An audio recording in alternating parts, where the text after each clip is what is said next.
Bonjour, aujourd'hui on commence une nouvelle série de vidéos sur les blessures émotionnelles qu'on appelle aussi blessures de l'âme, blessures du passé. Lise Bourbeau en a beaucoup parlé dans ses ouvrages qui sont en légende si vous avez envie de creuser un peu le sujet. Mais moi je vous explique aujourd'hui ce que c'est, quel impact ça peut avoir sur votre vie, sur notre vie d'adulte et ce qu'on peut faire pour s'en libérer. Donc tout d'abord, il y a la blessure de rejet et la blessure d'abandon. Les deux premières blessures qui sont fondamentales car elles touchent à notre être, à qui l'on est. C'est vraiment les blessures les plus profondes.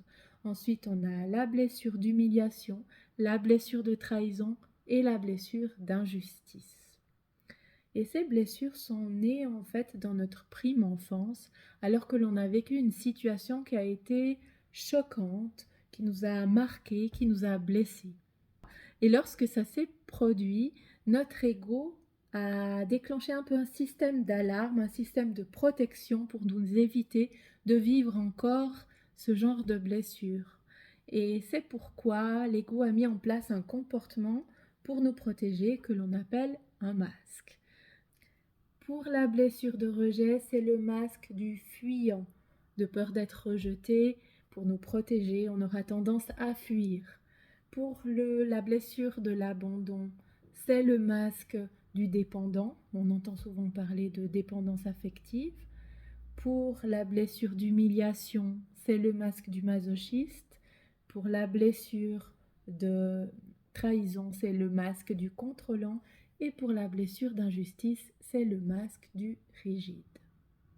Et comme je le disais, ces blessures naissent lorsque l'on a un vécu, une situation qui nous marque, qui nous blesse émotionnellement quand on est petit.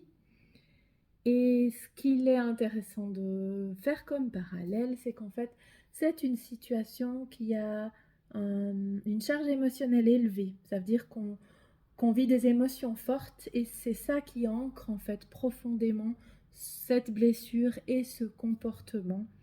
Et c'est pour les personnes hypersensibles quelque chose qui arrive relativement souvent parce qu'on vit nos émotions vraiment de manière intense et parfois plus fréquente que d'autres personnes. C'est donc tout à fait logique que les personnes qui ont une haute sensibilité soient également particulièrement touchées par les blessures émotionnelles. C'est pour ça que je travaille vraiment sur ces deux thématiques qui sont très liées. Et comme ces blessures sont profondément ancrées, ça fait tout à fait sens de passer par l'hypnose pour pouvoir aller atteindre cet inconscient dans lequel ces blessures se sont ancrées réellement. Et par l'hypnose, c'est possible avec l'état modifié de conscience. On va réussir en faisant une régression hypnotique, ça veut dire qu'on descend dans les souvenirs, à remonter jusqu'au souvenir le plus ancien où est née cette blessure émotionnelle.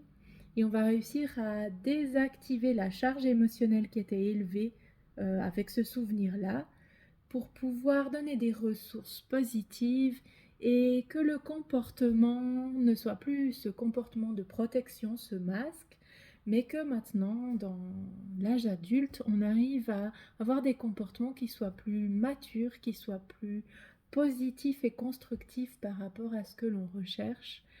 Et donc, progressivement, on arrive à se libérer de ces blessures émotionnelles. Il y a certainement plusieurs autres manières de s'en libérer. Travailler sur le conscient, c'est une chose, on peut faire du coaching et je pense que vraiment c'est bien de faire en parallèle de l'hypnose ou une autre méthode qui permettrait d'aller vraiment travailler sur l'inconscient et sur ce qui est ancré profondément en nous. Si vous avez des questions par rapport à comment se passe une séance d'hypnose, vous pouvez tout à fait vous adresser à n'importe quel hypnothérapeute. Moi, j'y réponds aussi avec grand plaisir. Et si vous avez envie de tester une première séance de libération des blessures émotionnelles, vous pouvez le mettre en commentaire. Je vous envoie un lien offert vers une séance à tester. Ce sera une séance qui est en ligne.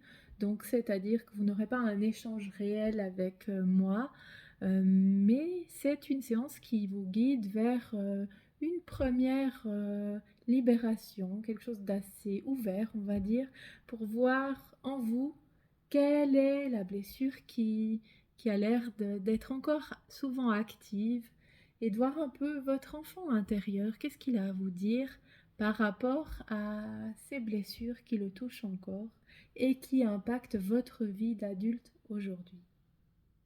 Dans les prochains temps, vous aurez droit à d'autres vidéos sur les blessures émotionnelles. On va entrer plus en détail dans chaque blessure. Donc suivez, continuez à suivre le compte, abonnez-vous si ce n'est pas encore fait. Et puis à tout bientôt.